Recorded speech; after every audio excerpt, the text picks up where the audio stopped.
It's Slate Night, the Film Fan Podcast. Now, here are your hosts, Corey and Mason. Welcome to another episode of Slate Night, the Film Fan Podcast. As always, I'm one of your co-hosts, Mason Schmidt, here with my best bud, Corey Knutson. Hey. And we're going to talk about Toy Story this week. It is Toy Story 5, everyone's most eagerly anticipated sequel to a Pixar movie ever, right? We're all excited? Great, we'll talk about that, because we're all thrilled. Does it feel low energy? Yes, because I just came back from a bachelor party and I'm sick. If that doesn't sound familiar, I already did that once this summer, so I'm fed up with it already. Corey, I'm not drinking today. I don't think you're going to be drinking today because you work, but how are you doing? Just drinking water. Yeah. Just got water. That's it. This is going to be a really weird, maybe more coherent episode where we're just hydrating because we're both prepping for work or coming down from drinking way too much this past weekend. Yeah, nothing crazy today, but no, big Toy Story week. I did not do a full rewatch this week like I sometimes do. I've seen the other four so much, I was just like, I don't need to. I know there's like a bunch of shorts and all the things I haven't seen, but I'm like, the Forky stuff? Wasn't there like Forky shorts? I think there was something like that. There was like I remember they used to release them on Blu-ray, like the Toy Story That Time Forgot, or whatever, like all those Night things. of Terror or Toy of Terror. Yeah, I haven't seen a lot of those ones. Maybe when inevitably Toy Story 6 comes out, I'll watch those. Yeah, especially with this movie making all the money right now at the box office, being the second highest opening for an animated film of all time, I think, is the stat we have to go with it. Maybe only being bested by Incredibles 2.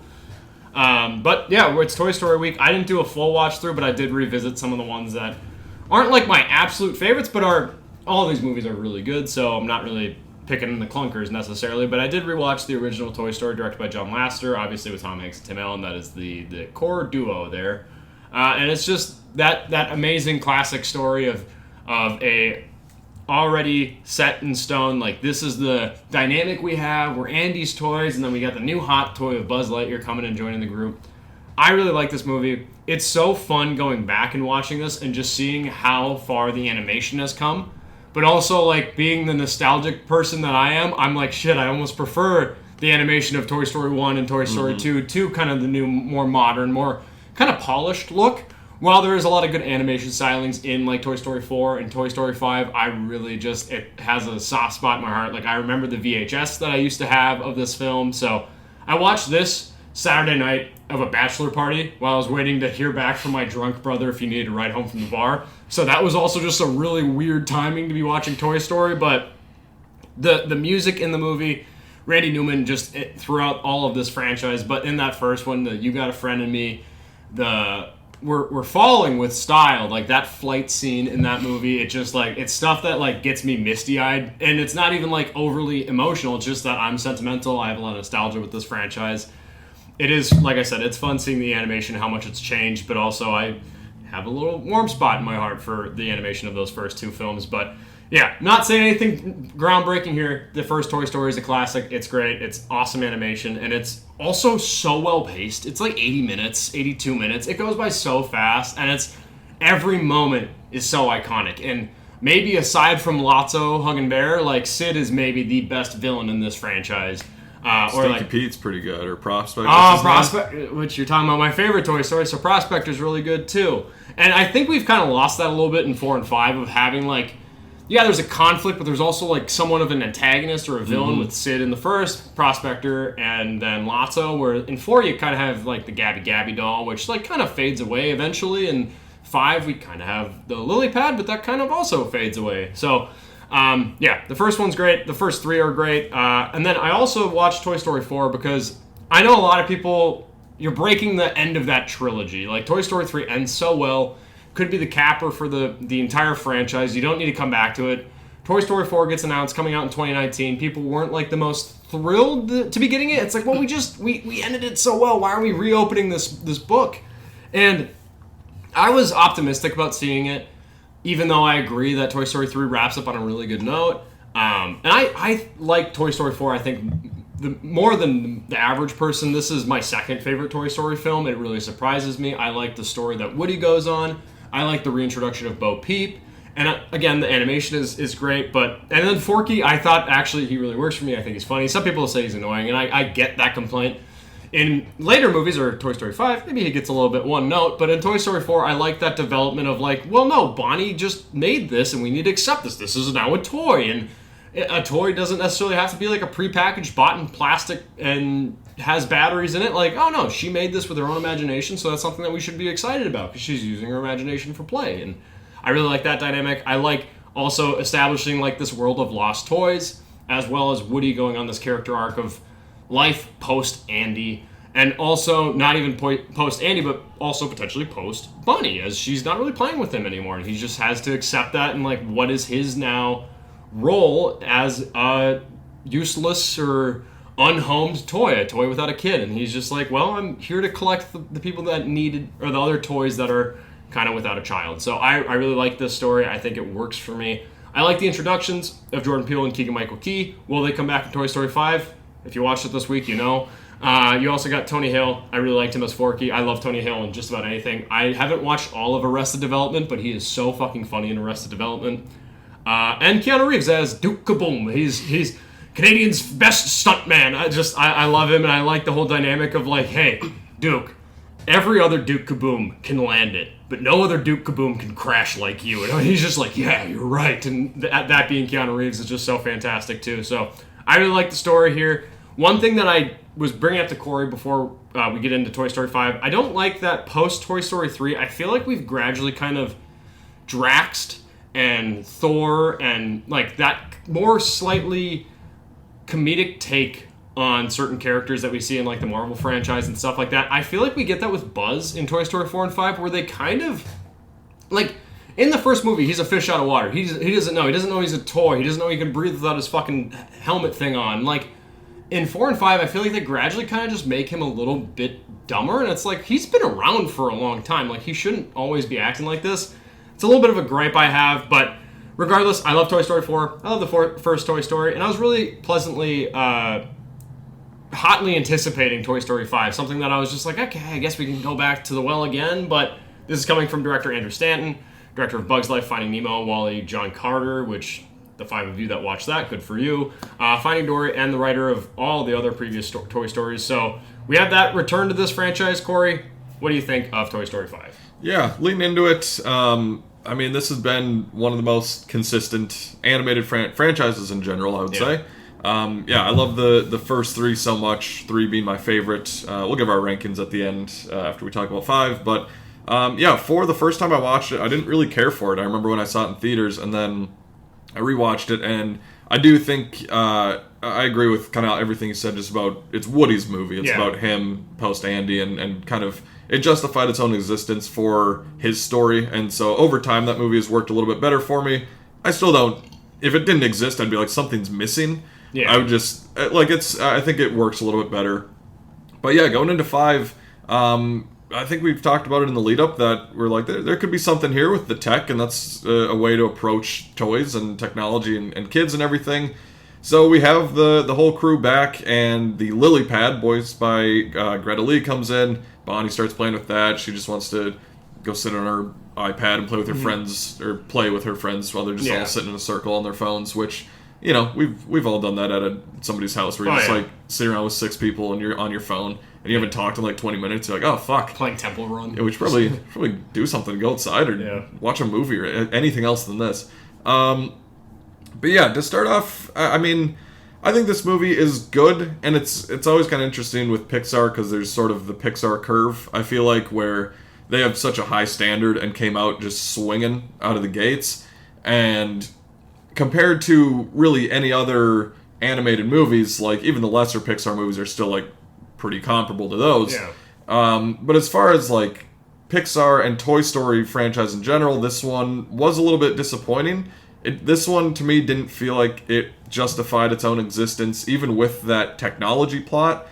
And I just think it like introduced the idea of like tech is bad, and Jessie, who is kind of the main character in this movie, which I actually enjoy. Like I'm glad she kind of gets the spotlight a little bit. You know, she's kind of the leader of that, like, all right, we need to get rid of this lily pad. We need to make her play with toys again. And they bring it up. I'm like, okay, what else are you going to do with it?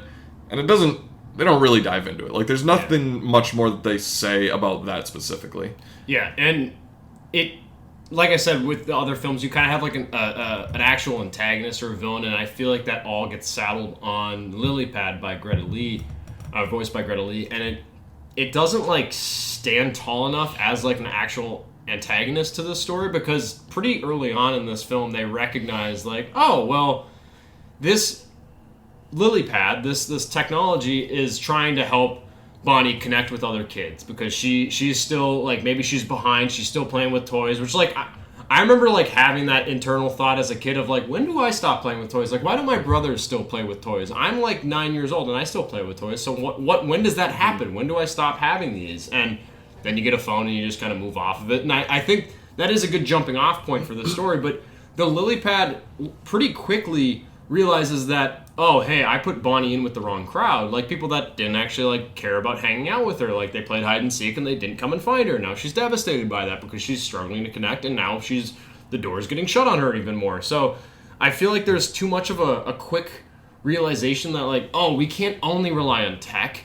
And it, like, the through line throughout the story of, like, the balance of tech and toys and, like, how kids play, it didn't feel like anything super original. Like, I could have guessed a lot, like, the plot threads of where this was going most of the way, and it wasn't anything, like, super surprising. Granted, this is a kid's movie, but, like, the Toy Story films are all really well written to me, and they're handled pretty well, and the stories are pretty well done. I do like that this is a Jessie story, and it does coincide and follow up a lot of what is presented in Toy Story 2, at least, of Jessie and losing Emily and her life past that, and then finding Andy. I really like that development, and I think that there are some good moments in that, and I think, similar to you, I was kind of let down by this film. I was really excited for it, but it was just like, okay, similar to what you said, it didn't really justify its existence past that plot, and the plot kind of falls to the background, and it's like, all right, are we doing like a Jessie reconnecting with her past story, or are we doing Bonnie with the toys? And it didn't really feel like it clicked. And then not only that, it felt like a side quest. Like, this entire movie felt like a side quest. It didn't feel like this is a Toy Story film that handles the conflict for all the toys. Half of the main toys are stuck in a laundry basket in Bonnie's family's garage. Like, we don't get a lot with them. We don't Slink out of there, man. Get Slink, get Rex. Like, Rex maybe has 3 lines, Slink maybe has 1, Ham has 1. Like, it's just like, I get that we've introduced a lot of Bonnie's new toys, and we can't expect Bonnie to be playing with Andy's, like, classic group of toys, but also I'm like, they have, like, staying power. They've had so many years of understanding children and growing up with Andy, and now with Bonnie, it's like, I feel like we could find a way to work them better into this plot, where it is mostly just, like, Jessie and somewhat, like, of a deputized Buzz Lightyear who's helping her out, and I kind of like that Jessie has almost taken on the Woody role in that duo. But then Woody is also, he's out with the Lost Toys from where we left him out with Toy Story 4, and him and Bo Peep just kind of come and go to service the plot whenever they need, and it's very unceremonious when they show up and when they leave, and it's just like, okay, that's it? So, like I said, it feels like a side quest. The story in this movie feels like a direct-to-DVD Disney sequel. Like, it just didn't feel like enough for me. The voice cast is still great. Some of the characters are underutilized. The Taylor Swift song that they really hyped up, and they're like, oh yeah, we have a Taylor Swift song in this movie. It's in the fucking end credits. It's like, okay, cool. Like, I'm not the biggest Taylor Swift fan, but I'm like, I'm pro if you're gonna make a song for a movie, put it in the fucking movie. Mm-hmm. I do like the animation though. Like, after talking about Toy Story and how the original animation is very nostalgic, this is very polished and very clean. I do like what they do with introducing a different animation style for when you are within the imaginary realm of what this kid is, the story that the kid is playing with, of like, oh, hey, these 2 characters are getting married. Oh, the maid of honor poisoned someone, or someone maybe died. Oh, like, I like the way that they animate that. I think the ending overall works for me, and having Bonnie make a friend with this other character. I feel like we're going to eventually be getting into spoilers at a certain point. I'll say, general thoughts on this, I liked it.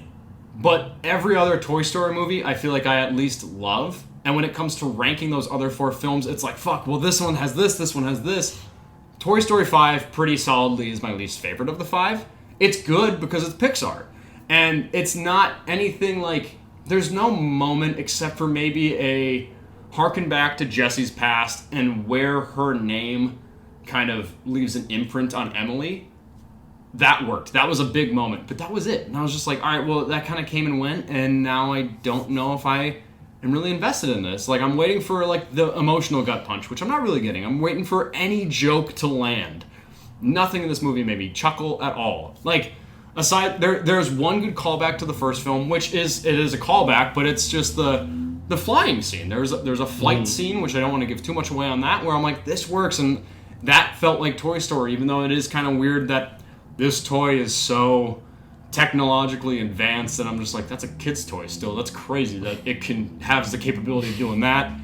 I did like that presence of that subplot with all of the buzzes and that eventually tying in, but it also felt like it could have been unnecessary. Like, it felt like they came to a block in the third act of the film where they're like, how do we get the characters out of this situation? We're like, well, what if we establish this group of buzzes that can kind of come and help out eventually? And it's like, all right, so it's not the best. It's probably my least favorite of the franchise, but I still liked it. I just wanted more from it.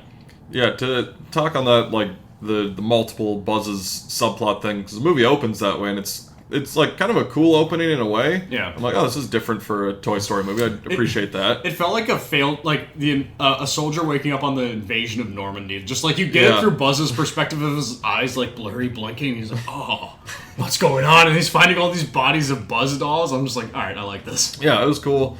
But then, I don't know, they keep going back to this subplot, and I was going to say the same thing you said, where it feels like they needed to fly at a certain point. Yeah. So then that's like, well, let's just have them do that. They don't serve any other purpose. Yeah, Woody doesn't make a difference in the movie. It's sort of like if you want to say the Indian Raiders of the Lost Ark, where like you could take them out of the movie and all would happen.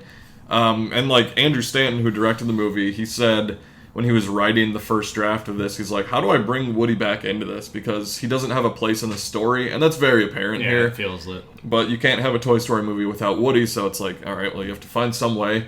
I just haven't liked seeing the supporting cast just all get sidelined. Not that they need huge roles, but it's so much fun, like in 2, when they're all just under the traffic cones and like doing shit like that. Like, I like seeing them do things together.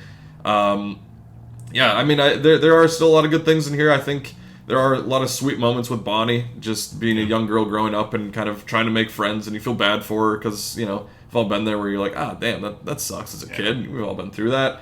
The animation is crazy still. I mean, there's a lot of great stuff with animals in this movie. There's a horse that is like, there's a lot of fake toy horses, but then there's like a real horse that looks really good. A pig named Jimmy Dean. That was kind of funny. I like that joke. That's not a bad joke. But there's even a scene with the Buzzes out in the woods, and they like go up to a deer, and you just see like all of the fur and like little splotches on there. I'm like, that is fucking insane that animation can do that. So a lot of really good animal animation in the movie, I thought. Try and take that or like look at what we got in Toy Story 5 with the animals, and then think of like what the dog Spike in the first Toy Story that looks egregious, like looking back on, but it's just like, wow, how much this franchise just a block has of a dog. Yeah, just blocks. Yeah. So I mean, overall, I think it's good. I think that they introduced that tech theme okay, and then there is some good stuff with Jesse, which maybe we'll talk about spoiler stuff here in a second. But just didn't really all come together for me, and I sort of the same deal. I just kept waiting. I was like, I want something more, and I'm just not getting it here. So it's good. It's making a lot of money. I'm sure if you're wanting to see it, you're going to go see it. I mean, our review's probably not going to change that. But. That, and I feel like you and I are the only people that I've seen or have heard of. I haven't talked to many people that have seen it that like we know, but like everyone else is really liking this, and I guess I missed the boat. Maybe I need to go see it again, and maybe I missed something, or just like I said, it just didn't really culminate to anything that I was like, wow, that was really moving. That fits Toy Story for me. Yeah, and another thing that was missing for me was just the comedy. There's all like the Toy Story movies are all so funny. Yeah. At least the first 3 for me are really, really funny. Just the writing's so great. And here, like, besides like the Jimmy Dean joke, and there's just a scene where all the toys are on the side of the road and a car's coming. They're like, car, and they all just stop just as the car's coming. That was just a really funny visual to me. But beyond that, like, a lot of the jokes didn't work. Conan O'Brien he voices Smarty Pants. I was gonna ask you. I was like, what did you think of some of these newer characters?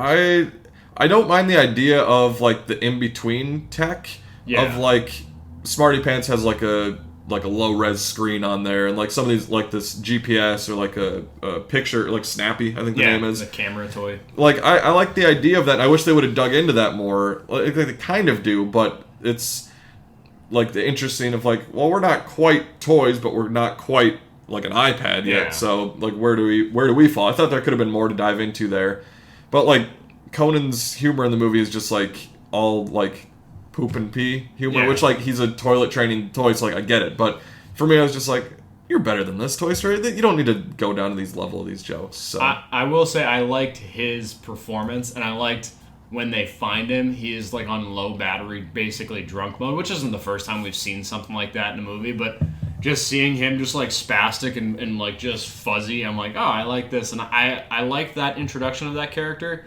The other two of like the GPS and like the Snappy, I was like, I could do without you. Like if we just wanted to do, I can't even remember his name. What's the toilet guy name? What's Smarty Pants? Smarty Pants. That's what it is. If we just wanted to do Smarty Pants, that would work just fine for me. I think that Jesse really is just the focal point of the story. It is Jesse and Bonnie, which, like, you can say most of the Toy Story films are Woody and Andy, and it's like, okay, I get that, but I feel like we still have good moments with the other characters in the other films, whereas this just feels strictly Jesse and now Smarty Pants and the small little inner workings of Buzz that we get. And like I said, feels like a side story. Is there anything, like, spoiler-worthy that you can even think of talking about? Like, I don't know if anything aside from the name drop of Jesse that really like hit me, and that was the best part of the movie for me. Yeah, we can get into that. One quick thing back on like the Smarty Pants tech stuff. There's some leaps as far as like what they can do.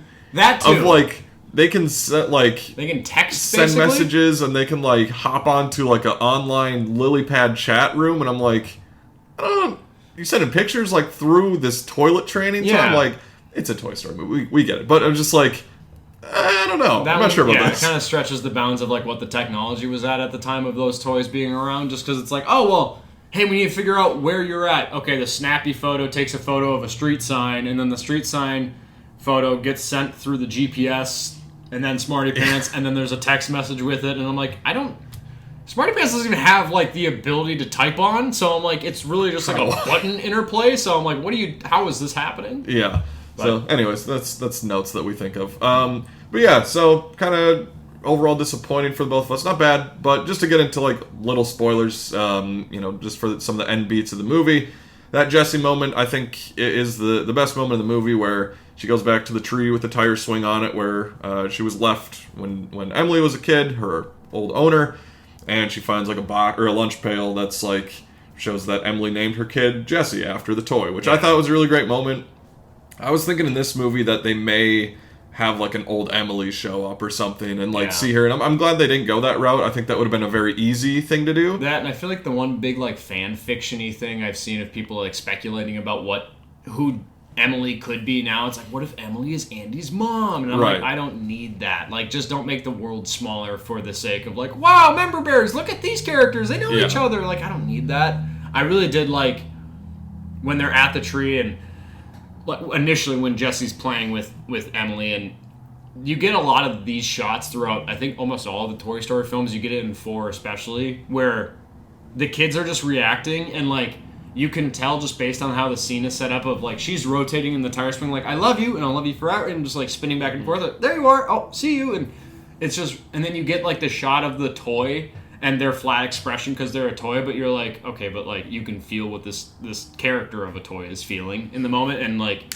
I really like that. I think it's also a really like hard hitting moment too, and I love the discovery of basically this little treasure chest, this little time capsule that Emily made with her daughter, and finding out like, oh, she named her daughter after me. Like, that's so cool, and I was like, wow, that is the only emotional moment that really landed throughout this film for me. So, I also think the introduction of the tech in this film is really quick, and we do get one good, really good shot of like peering out throughout the town. You see all the kids who are on tech, and they're always magically in the front of a window so someone can see them from outside looking in. And I was just like, okay, fine, whatever. But Jesse goes over to like a neighbor kid's house, and all the toys are like, oh, the tech hasn't infected your house yet. And I'm just like, it feels so quick the way that they like, oh, it's here, everyone has it, it's already happening. Bonnie's late to the game, which I get that kind of works, but also it's just, here it is, it's right here, right in your face, bye, tech's bad. And it's like, okay, which like I would agree with. Like, I hate going over to my brother's house and they have like an iPad, which thankfully most of the kids have gotten off their iPad phase of like let me sit down and play Roblox for 3 hours while the screen is 2 inches from my eyes. It's like, oh my god, fucking go outside. Feels weird. Feels like I'm part of my mom's generation. Just go outside and play. Come back when the lights turn on, the street lights. But I don't know. Like, I don't have a lot to say about this because this movie didn't give me a lot to talk about. I feel like it didn't hit me aside from that Jesse moment. The visual of the multiple buzzes, I didn't mind. Like, I kind of liked it, and I liked the way when like them all around the bonfire at the beginning, they're like, star, and they're figuring out how to talk, and I'm like, this is good caveman humor from my caveman brain. This is kind of funny. I would have loved if they did like when they used to do shorts before Pixar movies and just did like a multiple buzz short. Like 10 minutes or something. And that's what it kind of felt like when it starts. It was like, is this the movie? Or is this just like something else? And one thing, I forgot to mention this with Toy Story 4. I love the intro, and the intro for most of these movies is relatively the same, with like the cloud, the blue sky, and then the Toy Story logo. I like in Toy Story 4, it says Disney Presents, and it has a couple of shots, and it shows Woody's face. And then later on, it brings up Toy Story 5 or Toy Story 4 in that movie, and then it's like, oh, that's a good way of setting up that this is a Woody story. This, I feel like they needed to put Jessie. Disney Presents, and then there's Jessie, because it didn't feel like that much of a Toy Story movie. It just felt like a Jessie movie, and the iPad thing was just a subplot almost. So I don't know. It's fine. It's fine as a Toy Story movie. It's good compared to anything else, but as a Toy Story movie, it's just like, yeah, it exists. I like most of the new voice cast. I really like Greta Lee. I think she's great.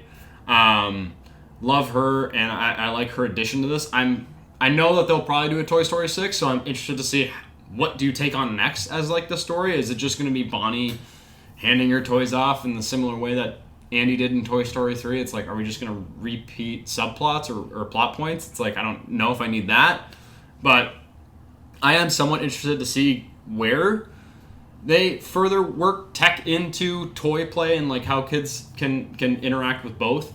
Or maybe Bonnie just becomes like a 40-year-old collector of toys that she puts up on a shelf, and she's like, yeah, that's my Jessie doll, and that, like, what are we gonna get? Keeps in her bedroom drawer. Yeah, it's like, what are we gonna get? So I don't know. The movie's making all the money, and I'm sure a lot of people are really gonna like it. It was okay in terms of a Toy Story film, though. Yeah, the Jessie stuff is strong in that moment. Just finding her purpose as a toy and just feeling like, you know, she had an impact. And I like how the movie ends with Blaze coming over and her and Bonnie playing. I'm like, this is what I like of doing the wedding and all that stuff. That's a cute moment. It's just kind of a little bit of a disappointing one, and I'm going to make a comparison that the movies I'm going to compare aren't in the same realm quality-wise, but just the franchises they're in. Interesting. With Scream from earlier this year. With coming into both Scream 7 and Toy Story 5, both franchises have been so consistent, so good, and then we get new additions this year, and they just don't quite live up to the rest of them. Now, Toy Story 5 is a lot better than Scream 7, obviously, but just that same idea of, like, I think it's run its course. I think we've kind of done all we can do here. The franchise that I thought you were going to bring up was Indiana Jones. Because, like, you have that original trilogy, and then you get Kingdom of the Crystal Skull, which some people have now kind of had some nostalgia with. Like, I kind of like that movie. It came out when I was, like, 7 or 8, so it's, like, fucking kind of cool. And then Dial of Destiny, which it's like, all right, well, we didn't need the 4th one, but now we're getting a 5th one, and now people don't. Or at least, I know you don't like the 5th one. I like the 5th one.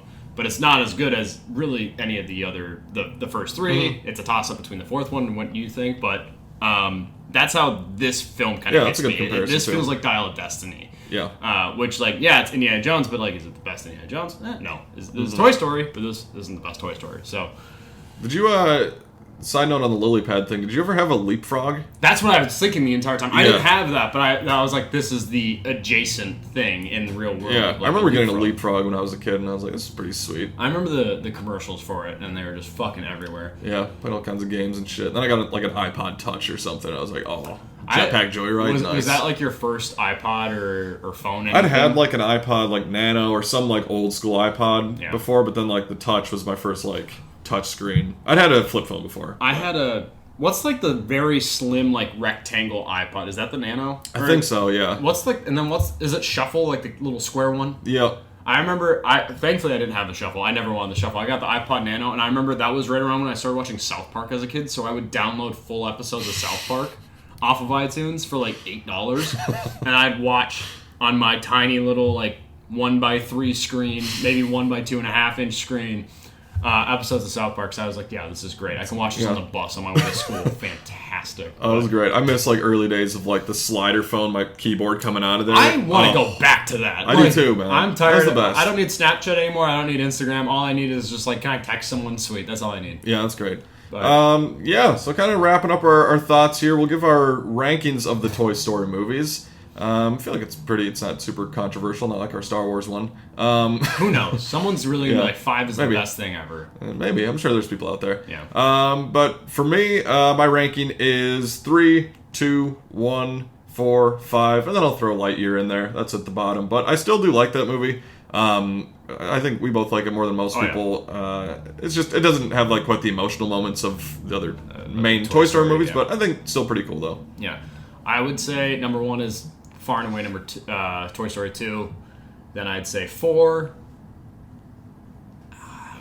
It's a toss-up between 1 or 3. I'll say 2, 4, 1, 3, 5. 3 I really like. Like, I love 1 through 4. I love those movies. So it's really just like the way it kind of falls in line. And then 5 being my least favorite. Still like a good one, but like of the 5, it's easily gonna be the one I go back to rewatch the least of these 5 films. And then Lightyear, I would say, just because it's not like mainstream Toy Story, like it's Toy Story adjacent, it automatically kind of gets that 6th slot, even though I do really enjoy the movie. And I think the animation in Lightyear is fantastic. Mm-hmm. I really enjoyed that movie, and I was kind of surprised at how little recognition that movie gets, and how kind of blah people kind of reacted to it. They're just like, that's fine. I'm like, I liked it. People are still confused about like how the movie works, or like what it is. The movie opens and explains to you like, hey, Andy got a fucking Buzz Lightyear toy. This is the movie he saw. Boom, here you go. Fucking watch it. You'll be fine. Yeah. And it's like, oh my god, like a kid could figure this out, guys. So yeah, that wraps up our Toy Story talk. Definitely go check it out. I think it is worth a watch, especially if you're a fan of the first 4, and just kind of see how you feel about it. But there was also another movie that came out this week. One that I was going to try and check out. It was just a matter of if it was going to work into my schedule. I was able to see The Death of Robin Hood, which is coming from director Michael Sarnowski, who is the director of the Nicolas Cage Pig film, which sounds like a weird way to describe it. Nicolas Cage film, Pig.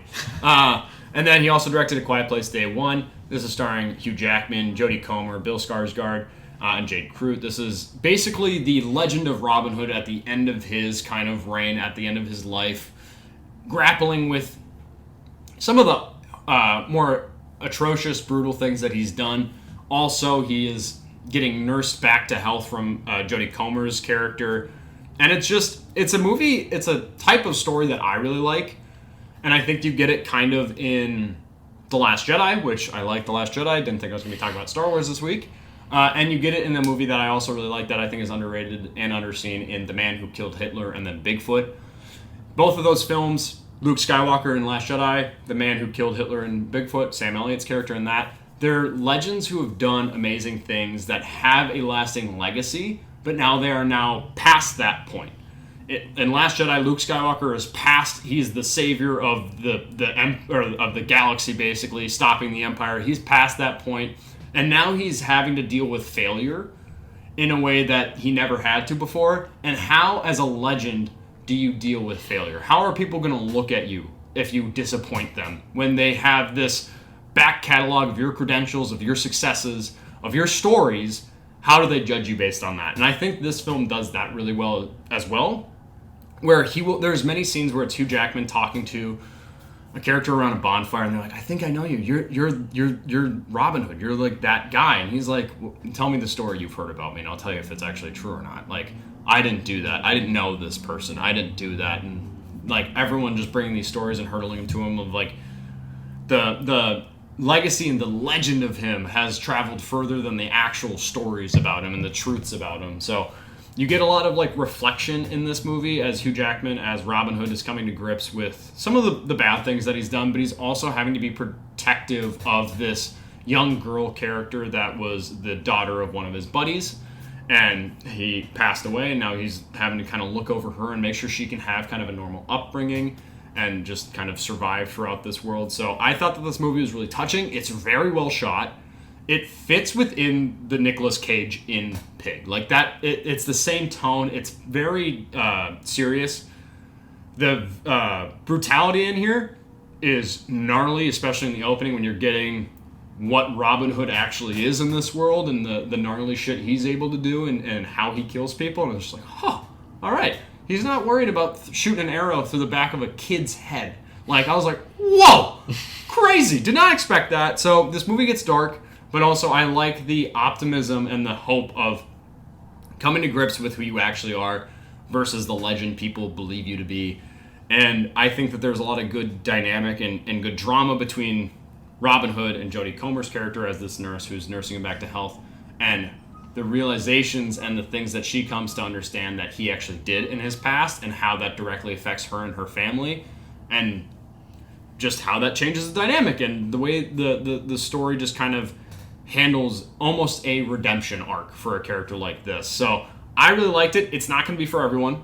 It is a slow-paced movie, and it's also over 2 hours long. But it never felt boring to me. It felt very deliberate in how the story kind of unfolds, and I really liked it. There are some really touching moments in this movie of Hugh Jackman as Robin Hood just helping this little girl make a bow and arrow, and just like, oh, I'll help you string it, and stuff like that. And I really like the way that this film resolves itself, also tying into this girl finally getting her bow and arrow. It worked really well.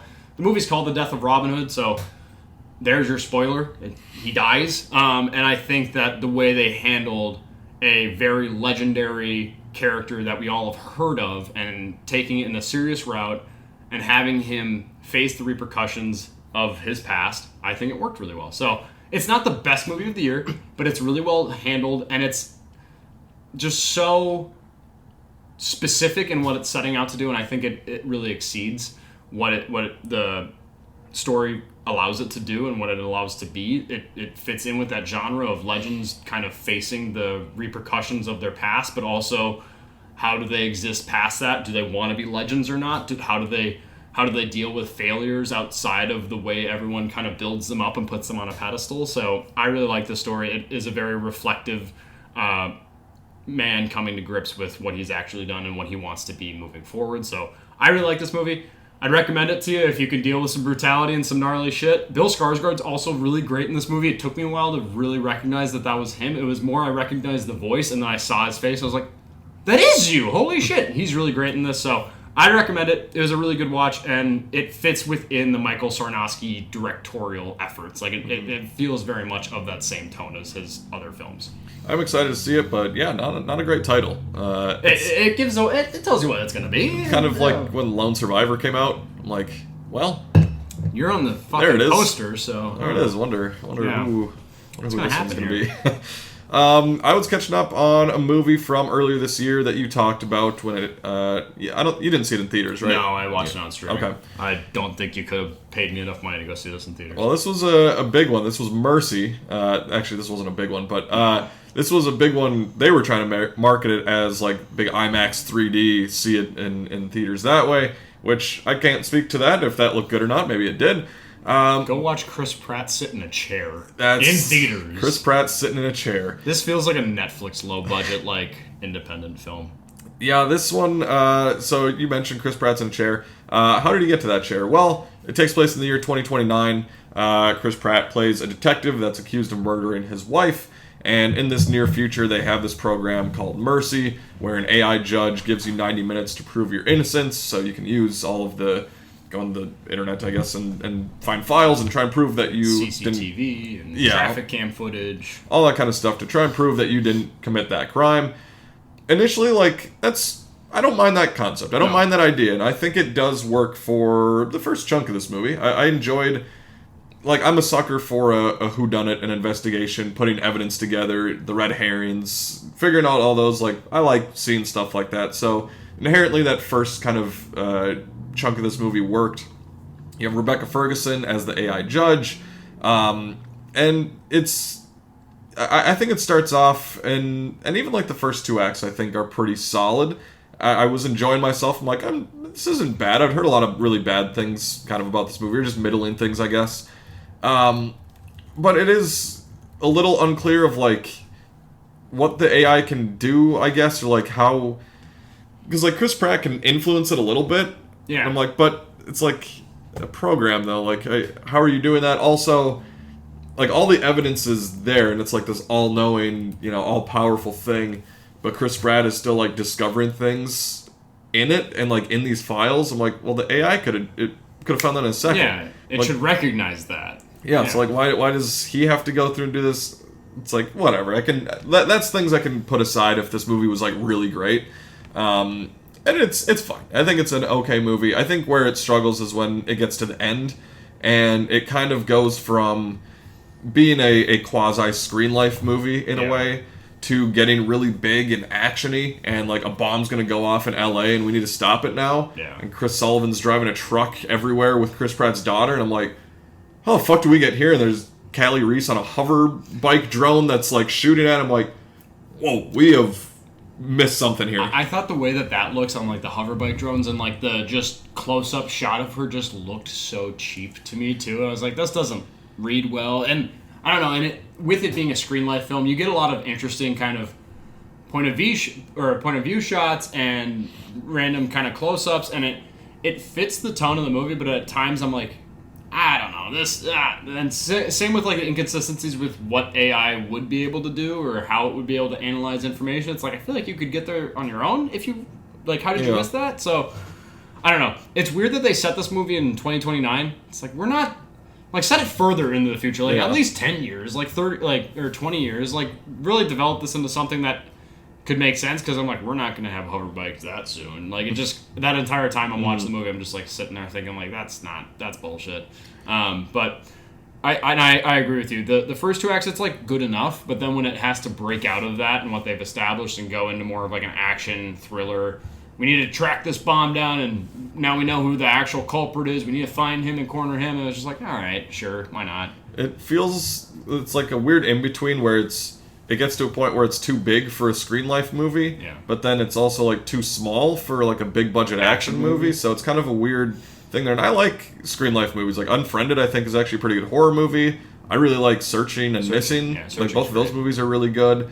So it can work, and I think parts of this movie work, but there's also just a lot of like twists at the end. I mean, it's going to happen in a movie like this, but there was like the main kind of thing where they find out like, all right, who is doing this, and it's Chris Sullivan. Whatever, I'm just going to say it. Which I love him, and I like him in anything he's in, and he's pretty decent in this. But I was just like, oh, all right, the only other main character really here is the guy that did it. All right, sweet. Taserface is going after Star-Lord's, does family he or play whatever. Taserface? Yeah.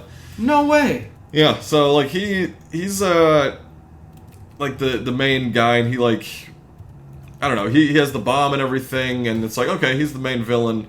But then there's like another twist at the end with like Callie Reese, who is plays Chris Pratt's partner, or like detective partner in the movie, and like she did something back with an investigation, and I'm like, this is just too much stuff we're trying to throw in here. So the third act kind of brought the movie down for me a little bit, but it's not as bad as I heard everyone say, I guess. And I don't know, like I watching it on Amazon Prime, like I hate to say like, just watch it on streaming instead, but like it was kind of that level for me. One really fun appearance was Herd Hapley. He's the reporter who's a real life reporter, but then he was on Parks and Rec as Herd Hapley. I'm introducing the story that you're about to see, and he plays a reporter for like a couple scenes in this movie. That was just fun. I thought I recognized that, and I saw him, and I was like, he looks familiar. Didn't even think twice about it, but that's funny. It was fun. I guess I'm happy you got to check this one out, but yeah, it's not anything like monumental from this past year. Even though they were really trying to market it to be like, oh, this is 3D, the action thriller, go check it out. Yeah, it's kind of fun. The other movie that I caught up on this past week, which was a movie I wanted to go check out in theaters, I just couldn't with all the stuff coming out, was They Will Kill You, which was directed by Kirill Sokolov, starring Zazie Beetz, Patricia Arquette, Tom Felton, Heather Graham, which anytime I see Heather Graham, I'm like, oh, hello, Mom. You're hot. Holy shit. Oh. Mommy, not Mom. Mom feels weird. Heather, okay. Hold on. We're getting an Austin Powers 4, but also going back to Austin Powers that was The Spy Who Shagged Me, or the second one with Heather Graham. I've had a crush on her all of my life, and I was just seeing her in this. She's getting older, but I'm still like, God, you were like one of the most attractive people I've ever seen in my life. And she's fantastic in this, and this kind of ties into... it feels really like grindhousey. This film of Zazie Beetz being this woman that takes this housekeeping job at this NYC high rise, and she kind of becomes aware of like this weird kind of cult existence behind the scenes, where she is now entering in as like this maid that needs to justify her being here and prove that she can be here, even though this like demon cult is like, no, you're gonna die. And it feels like it almost exists within like the Ready or Not world. And I feel like I could see in a different reality a trailer for this film where it says Quentin Tarantino presents. Not that he would direct this, but just it feels like a grindhouse action film. And after talking about The Furious last week of, hey, it's really good choreographed action, but it just kind of gets boring. The action in this film I found way more watchable because it's not as well choreographed as Furious. It is well done, but it's not as good, obviously, as that. But the way that the film is edited, the way shots are kind of, like, the camera's moving and how stylized it is, it's way more fun to watch. And I was really blown away at how fun this was and how comedic it was, how tongue-in-cheek it was at times. I don't have the most to say about this film aside from the fact that it was just a massive surprise as someone who was excited for this movie. Zazie Beetz is a great lead. Patricia Arquette has this like Irish accent she's doing, so just everything has this like tongue-in-cheek kind of camp to it where it really works. The kills are good, the brutality is fun, and it, like I said, it exists almost to me in that same realm as Ready or Not. So if you like films like that, I would say give this film a watch. It was a lot of fun. There's good humor, and I really got won over by the main conflict that Zazie Beetz is going through, and of her trying to find her sister, what her sister has maybe gotten them both into, unbeknownst to Zazie Beetz and what she's trying to do. So I like this film. It was a lot of fun. Definitely check it out. There's some really great, fun, exciting, and interesting action in this movie. And I think that I've not seen anything from this director. I know listed as Why Don't You Just Die as a previous directorial effort. Never heard of that. But I would be excited. Like, I want this director to take on a Marvel movie. Like, I feel like that this would work. This director could do a Blade film. Like, this would work. So I really enjoyed it. I'd recommend it to you, Corey. I know you'll probably end up checking it out once you find it somewhere on streaming, but it was a good watch. Yeah, I think this one suffered from coming out a week after Ready or Not 2 and people being like, wait, is it the same movie? Just they look similar. They are very similar in style. Yeah, so this one, it is on HBO Max, which I'm going to get soon here to watch House of the Dragon, which the first episode of Season 3 came out last night. Haven't had a chance to watch it. I've heard it's really cool, so I'll probably have a review for that next week, along with other things on HBO Max. I think Wuthering Heights is on there, so I'll probably try and catch that too, just to take your time, kind of catch up on stuff from earlier this year. But speaking of other things coming out, this week we have the big DC movie of the year, which is Supergirl, coming from Craig Gillespie, who's done a lot of very interesting things. I, Tonya is probably my favorite of his movies, but he's also, Dumb Money is really good too. Finest Hours is kind of underrated. I know you like Cruella. I haven't seen that, but Cruella. Yeah. And Fright Night's pretty fun. I didn't even know that he directed that. That remake is pretty fun. Very varied director, so cool to see. So we got Millie Alcock in the lead role. Speaking of House of the Dragon, she was played Rhaenyra in that first season. And then we're going to have Jason Momoa coming in as Lobo. And it's going to be just an adventure of Kara Zor-El, Supergirl, just going on a journey. Kind of looks, we talked about it before, Guardians of the Galaxy-esque. Yeah. I've seen that complaint come out from people that have had like press screenings or early views of this, of like, it feels adjacent to like Guardians of the Galaxy in style. It's like, all right, well. Yeah, which we kind of expected. Yeah. So, as a somewhat fan of this new DC universe, I like Creature Commandos a lot. I like, I guess, first season of Peacemaker. Yeah, most of Peacemaker. Most of that. Season 2 is okay. I don't love Superman from last year. I think it's okay. I think there's some good stuff in there. I'm sure David Cornsweet's going to show up in this movie for, I don't know how much, but for a little bit at least. I am going to watch the Supergirl from 1984, the Helen Slater one. I intentionally didn't watch it last year when I was doing my Superman watch through because I wanted to save it for this movie. So that'll be a fun kind of trip through there and see what that scene in The Flash was all about when she showed up in there, huh? Yeah, that'd great. be cool. I'm pretty excited for this. It's because I like the new DC universe that we're working with. I feel the same about Peacemaker. I like Superman a little bit more than you. I love Creature Commandos. That might be like far and away the biggest win so far for me from this new DC universe that we've established, even though it was just like kind of, to me, what I thought was going to be kind of a throwaway story, of a throwaway animated like series for DC, but I actually really enjoyed it. I'm really stoked for it. I'm trepidatious about how I don't have the highest of expectations. I'm going in trying to like really keep my expectations in check. I don't think I'm going to come away loving this movie, but if I can at least like it or be like, yep, this is at least within the realm of how I feel about the David Corenswet Superman film, I'll be pretty happy with that. Mm-hmm. The other big release this week is Jackass Best and Last, the 5th and probably final movie. I don't think Johnny Knoxville can live to do another one. Yeah, I think this is the one that's going to end it. So, coming from Jeff Tremaine, he's directed the other Jackass movies and Bad Grandpa. I think I'm going to try and watch through all these this week. It's going to be a long and weird watch. Honestly, that might not be bad. Come home from work late at night, throw on a Jackass. Yeah. That's like a good chill, just like watch people inflict pain on themselves and on each other. Right. Yeah. But also kind of a brotherhood, kind of a guys coming together and like a group of people. I'm like, in a weird way, it's kind of sweet. It's crazy that this was something that was able to be like to take off at any point. Like, right. But it fits in with when it came out in the early 2000s, late 90s, and being part of the MTV boom, and just like it works so well. So I'm excited. Mm-hmm. Yeah, maybe we'll try and see this together. That'd be a lot of fun. That'd be pretty gnarly. Have you seen many of the Jackass films or any of them before? A couple of them. I think I don't know that I've ever like sat down and been like, I'm gonna watch this Jackass movie. It's been like, let me watch a clip from this, and like I feel like everyone's seen clips from the show or whatever. So it'll be fun to like actually see one in theaters and just kind of catch up on the franchise. I'll probably watch Bad Grandpa too because I haven't seen that. Bad Grandpa's fine. I watched that on Valentine's Day with my brother and my mom randomly in like middle school whenever it came out. So I'm actually really excited, and I think it's gonna be a little nostalgic seeing a potential final Jackass film, a franchise that I grew up watching with my brother. So I'm excited about that. In terms of physical media roundup and what we purchased lately, talking about Steven Spielberg last week, I did buy a 4K Blu-ray of Close Encounters of the Third Kind. I already owned that movie. I just wanted a better release. It's one of my favorite Spielberg films. I bought E.T. on 4K and Blu-ray. I don't love E.T. Maybe it's due for a rewatch for me. Maybe I'll reevaluate it. Maybe I'll still feel the way I've felt since I was a kid watching it. And wow, I don't really like this slippery, nasty guy eating Reese's Pieces. But who knows? We'll see.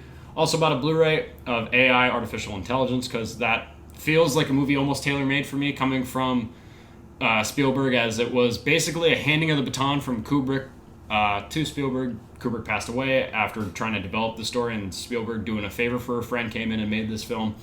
I've heard kind of polarizing things of it being a big sci-fi film and coming from Spielberg, but I'm really invested and interested to see it. I also love Jude Law, so excited to see that.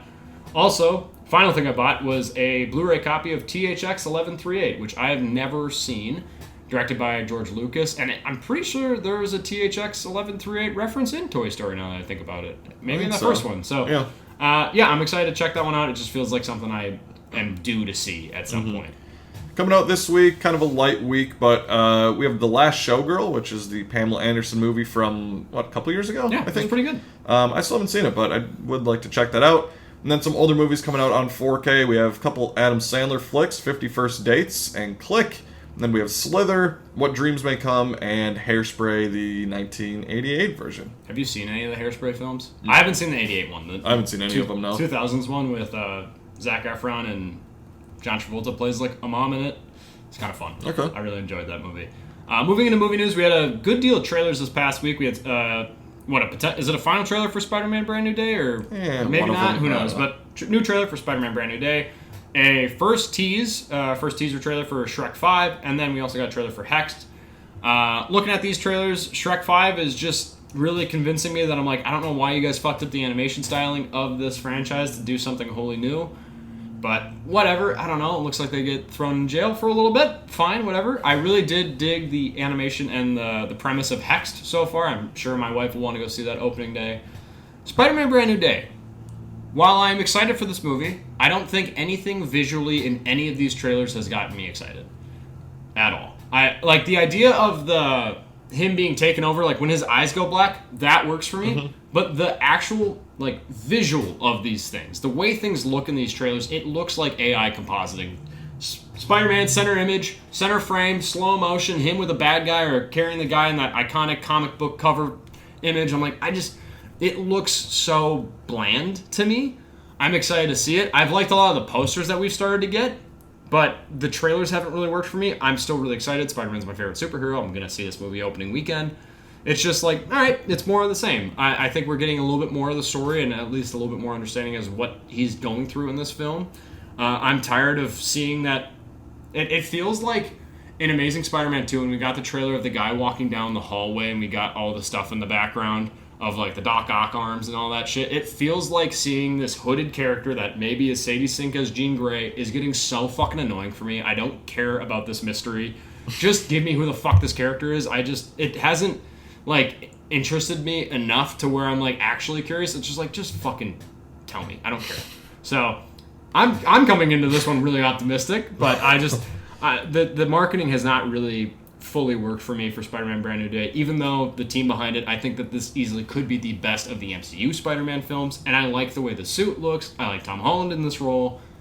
Just trailers aren't winning me over. I've liked the trailers more. I like this one more than that first trailer they released, just to get a little bit more of the scope of the movie. But I mean, I'll say the same thing that I said, last year, kind of with Superman, some of my complaints with that movie, and going into Fantastic Four as well. Just that sometimes with trailers, it seems like they're putting a lot in there, and especially with this movie, you see the Hulk show up in there, and obviously that hooded figure, whether it is Sadie Sink or not. And then you have, all the Scorpion and side villains coming in there, the Hand and all that. So it's just a lot that they're trying to tackle.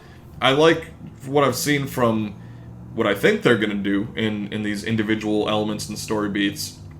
I like, that of Peter kind of changing and getting natural webbing and going to Bruce Banner for help. I like that. I feel like that'll work well for me. And seeing the actual Hulk back again, take off his inhibitor thing that he got in She-Hulk and actually just be Hulk. The Hulk clap, that works. That's sick. Clapping Spider-Man from behind. Yeah. Crazy. Poor Peter. Poor Peter. That's going to be a rough next day. That is going to fucking hurt. That's going to hurt. But yeah, I enjoyed this trailer. I agree on some of the visuals. I'm just going to kind of reserve judgment for the movie. Hopefully they clean it up. But I do like the little tag at the end of the trailer of him like stretching before he does it. Like, you guys saw it? I'm not in high school anymore. I'm like, this is Spider-Man. It screamed like Amazing Spider-Man when he's like sneezing and webbing the guy up, and just like the jargon and the talking back to the villains during things. I'm like, all right, this feels Spider-Man. So I agree that little tag at the end of that trailer really does work for me too. Yeah. Quickly, just on Shrek 5, it kind of looks like shit. It's not even like, obviously the animation is going to update like it does in Toy Story, but the character design just needs to stay the same, which they've done with Toy Story. With Shrek, they've changed it and made him glossy. I want a fucking disgusting, greasy-ass ogre. Yeah, and I don't like that Donkey has like this aggressive, spiky, tall mohawk. I'm like, he looks like he's coming back from like a Fent addiction. Like, I'm like, what's going on? The Fent fold and fucking far, far away. So, yeah. Did you check out the Hex trailer at all or not? Oh, yeah, I saw that before Toy Story 5. Oh, yeah. I'm excited for that movie. It's a cool, original, animated Disney film, so yeah, Haley Steinfeld in the lead role, some witch magic stuff. Looks pretty fun. Yeah, and then in other news, sadder news, in terms of what we had developed this past week, we did lose Daveed Chase, which I'm not the most familiar with her work, but obviously she is the voice of Lilo in Lilo and Stitch, and something I didn't know until moments ago when you were talking, I was like, I need to look more into this actress's back catalog. She had a child role in AI, artificial intelligence, so I'm like, that's kind of funny how that times up and lines up. But yeah, seeing kind of some of the outpouring, and as we're getting like new Disney properties and obviously the new live action Lilo and Stitch and stuff like that that's come out, it's just kind of upsetting to see actress who I believe was 35 or 36 passing away, likely far too young, far too soon. So a bit upsetting. Is there any other kind of roles from her that stick out to you or that you're familiar with? Yeah, I know she was in Donnie Darko as well. And then she was also very iconic in a different way. The Ring. She's the girl that comes out of the TV. She plays Samara. She does? Yeah. No fucking way. So Samara, whatever it is. But yeah, so kind of just a varied career of like Lilo and Stitch. I just watched through all those movies last summer, which was fun, and she was definitely just a fun, joyful voice as that character, and kind of inspired a generation of people. So definitely sad that just passing away so young, but definitely a lot of just kind of interesting roles that she had throughout her career. Yeah, it's sad to see an actress go, especially too soon. We also had a development that Anya Taylor-Joy is announced to be joining the cast for The Hunt for Gollum, the new Lord of the Rings film coming from Andy Serkis, which that felt like the biggest no-brainer piece of casting, because you look at Anya Taylor-Joy, it's like, yeah, you look like you'd be like an elf. Yeah. Like you'd be in the Lord of the Rings world. So I'm pretty excited for that. I'm a big fan of her. My wife loves her. So maybe this is the way I get my wife to watch Lord of the Rings, because I'm pretty sure she hasn't seen any of them except for maybe a couple of the Hobbit films. I don't even know specifically which ones, but hey, Anya Taylor-Joy's in the new Hunt for Gollum? Yeah, maybe she'll watch it with me. So excited by that. Also got another piece of exciting casting news. Wagner Moura coming off of The Secret Agent, and also the awesome release images of what that Criterion Blu-ray is going to look like. Wagner Moura is in talks to join Ocean's 11 prequel with Margot Robbie and Bradley Cooper as potentially the villain of the film. So honestly, he could be a villain in anything, especially post Puss in Boots' Last Wish. Like, put him as the villain in just about anything. He works. Also, he's a great guy. Like, I love his performance in Secret Agent. I'm a big fan of his work to this point. So adding talent to an already talented cast, it's a win-win. We had some weird kind of updates in terms of films that are potentially getting sequels, films from the early 2000s. I read as I was walking in here today to talk to Corey and to record this that we're potentially getting a third Are We There Yet film with Ice Cube, because I know a lot of people are clamoring about that. Weirdly enough, I was just talking about the Are We There Yet films this past weekend with my brothers when we were at a bachelor party, so weird timing on that. Also mention of a potential Austin Powers 4. Mike Myers says, yes, we're doing one. All right.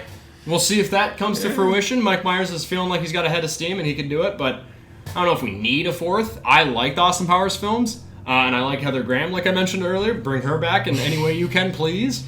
And then aside from that, also a sequel to a film I never thought we'd ever hear about.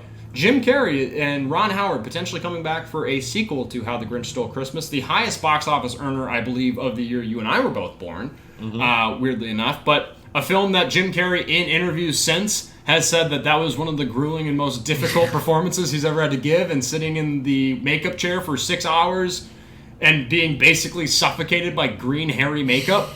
He's like, that was like torture to me. It's like, oh, okay, so you're willing to do that again? Or are they going to try and do mocap and do a little Tony Stark where he only wears the helmet and then he's got the dots all over? Like, what are we doing here? Is this actually going to happen? I don't know if they feel confident enough that they can, but also I'm like, I don't know if I need a sequel to How the Grinch Stole Christmas. I like that movie enough, but I don't need a sequel. What are you going to do story-wise? I don't really care for that movie, the first one, all that much. I think it works best as a 30-minute animated short, and that's all the Grinch needs to be. That was the best telling of the Grinch story. Yeah. And then another small little update. I just thought it was interesting this week, but Fox announced that they are going to be buying Roku for $22 billion with a B billion dollars. Didn't know Roku was valued that high, so that's fucking crazy, but apparently Fox is going to be taking that over, so who knows, maybe we'll get more cheap live sports broadcasting for fucking anyone can I just put a football game on live and not need YouTube TV or Amazon Prime? Can we just put it all in one spot? Hey, there's a Roku service, let's just load them up on that, please. I don't know what the kind of plan is for them. It's just kind of an interesting development also to see that $22 billion is apparently what Roku is worth. Interesting, never would have guessed that. And aside from that, that's going to do it for today's episode of Slate Night, the Film Fan Podcast. Be sure to give us a like, follow, leave us a comment, disagree with our Toy Story 5 thoughts and our overall Toy Story franchise rankings if you want. I'm sure you probably do. In film, it's not just about what's on screen, it's also about who's next to you in the theater. For Mason Night, Slate Night, that's a wrap.